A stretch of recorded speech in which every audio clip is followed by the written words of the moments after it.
ఢిల్లీలో కేంద్ర మంత్రి జేపీ నడ్డాతో సమావేశమయ్యారు తెలంగాణ కాంగ్రెస్ ఎంపీలు మల్లు రవి, రేణుకా చౌదరి, గడ్డం వంశీకృష్ణ, చామల కిరణ్, అనిల్ యాదవ్. ఇక తెలంగాణ రైతాంగం ఎదుర్కొంటున్న యూరియా సమస్యను త్వరగా పరిష్కరించాలని వినతిపత్రం సమర్పించారు. రాష్ట్రానికి కేటాయించిన యూరియాను వెంటనే రాష్ట్రానికి తరలించాలని వినతిపత్రంలో కోరారు ఎంపీలు. రాష్ట్ర ఎంపీల వినతిపై సానుకూలంగా స్పందించారు జేపీ నడ్డా. ఇకనైనా రాష్ట్రానికి రావాల్సిన యూరియా వాటాను త్వరగా పంపాలని నడ్డాను కోరామని చెప్పారు కాంగ్రెస్ ఎంపీలు.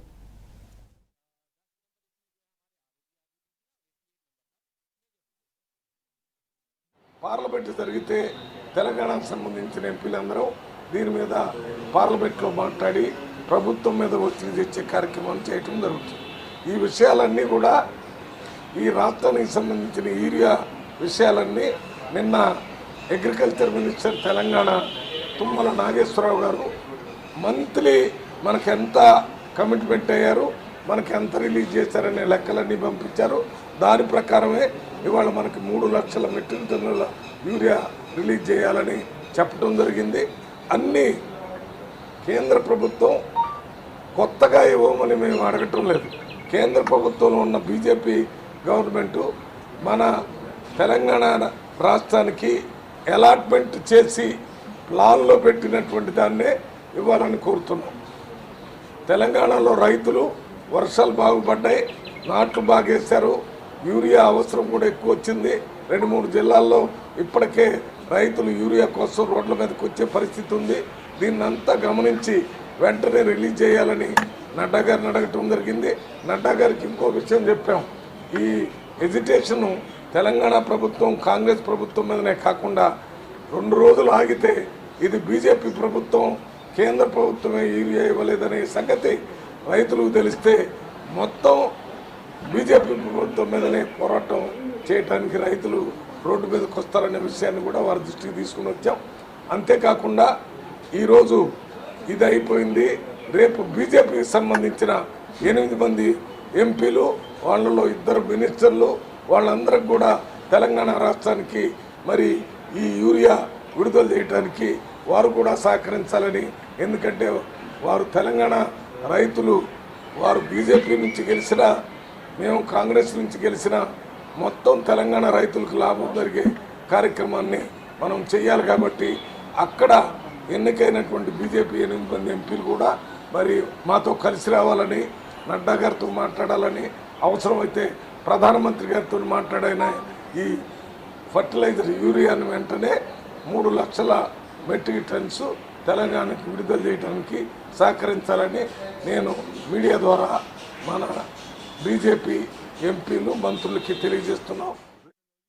యూరియా సమస్య మీద దాదాపు 3 నెలల నుంచి సీఎం రేవంత్ రెడ్డి గారు కానివ్వండి, మరి తుమ్మల గారు కానివ్వండి, మరి ఎంపీలం కూడా పోయి మినిస్ట్రీలతోటి కలిసి యూరియా షార్టేజ్ జరుగుతున్నది, మీరు దీని మీద తక్షణమే దీని మీద చర్యలు తీసుకోవాలని చెప్పి వారికి రిక్వెస్ట్ చేయడం జరిగింది. మళ్ళీ తర్వాత ఒత్తిడి కూడా పెట్టడం జరిగింది. సంవత్సరం క్రితము ఎలక్షన్ క్యాంపెయినింగ్లో కూడా ఇదే చెప్పినాము. బీజేపీ పార్టీ రైతుల ద్రోహి అని చెప్పి మేము అప్పుడు క్యాంపెయినింగ్ అప్పుడు కూడా చెప్పినాం. ఇప్పుడు కూడా మీరు చూస్తే ఏదైతే ఓట్ చోరీ అని చెప్పి ఏదైతే రాహుల్ గాంధీ గారు చెప్తున్నారో, బీజేపీ పార్టీ 8 ఎంపీలు తెలంగాణలో వచ్చినారు. ఓట్ చోరీ జరిగిందేమో కానీ యూరియా చోరీ అయితే ఖచ్చితంగా జరుగుతుందని మనం స్పష్టంగా తెలుసుకోవచ్చు. ఎందుకంటే మీరు చూస్తున్నారు, అప్పుడు ఆర్ఎఫ్సిఎల్ మూతపడిపోయినప్పుడు డాక్టర్ వివేక్ వెంకటస్వామి గారు అప్పుడు ఎంపీ ఉన్నప్పుడు 10,000 కోట్ల రూపాయలు అప్పుడు మన్మోహన్ సింగ్ గారితో మాట్లాడి ఒత్తిడి పెట్టి రుణమాఫీ చేపించి మళ్ళా ఫ్యాక్టరీ స్టార్ట్ అయ్యేటట్టు కృషి చేసినారు.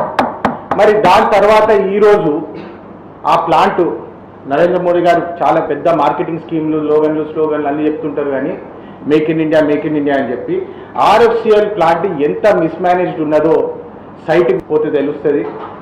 2 నెలల క్రితం మేము సైట్కి పోయినాము, అక్కడ అధికారులతో మీటింగ్ పెట్టినాము. 12 lakh tons ప్రొడక్షన్ చేయాల్సిన ప్లాంట్ కేవలం 9 లక్షల ప్రొడక్షన్ చేస్తుందని చెప్పి వారితో డిస్కషన్లో తెలిసింది. 30% ఆఫ్ ద టైం 30% ప్లాంట్ బందే ఉంటుంది. Complete mismanagement. ఇక్కడ రజత్ మిశ్రా గారు సెక్రటరీతో కూడా మాట్లాడడం జరిగింది. దాదాపు 1 గంట పైన వారితో చర్చించడం జరిగింది. వాళ్ళు ఏం చెప్తారంటే చైనా నుంచి 20 లక్షల టన్నులు రావాల్సి ఉండే, యూక్రెయిన్కి వెళ్ళి 8 లక్షల టన్నులు రావాల్సి ఉండే. ఇవన్నీ మా మిస్ మేనేజ్మెంట్ అయిపోయింది. మరి మిస్ మేనేజ్మెంట్ అయితే మరి మీరు అందరు ఏం చేస్తున్నారని చెప్పినప్పుడు వారిని ప్రశ్నించడం కూడా జరిగింది. ఇప్పుడు మా సీనియర్ కొలీగ్స్ మల్లు రవి గారు చెప్పినట్లు మరి ఈ 8 ఎంపీలు బీజేపీ నుంచి కూడా ఏదైతే ఉన్నదో వాళ్ళ మీద రెస్పాన్సిబిలిటీ లేదా, కేవలం మేము ఏదైతే ఒత్తిడి పెడుతున్నామో రైతులకు న్యాయం చేయాలని చెప్పి ఏదైతే పోరాడుతున్నామో మరి తెలంగాణ ప్రజలను ఎందుకు దోకాయిస్తున్నారు, తెలంగాణ ప్రజలను ఎందుకు మబ్బుపెట్టి వాళ్ళని కష్టాల్లో పెడుతున్నారు, తెలంగాణ రైతాంగాన్ని ఎందుకు ఇట్లా శిక్షిస్తున్నారని చెప్పి సూటిగా సవాల్ చేయడం జరుగుతుంది.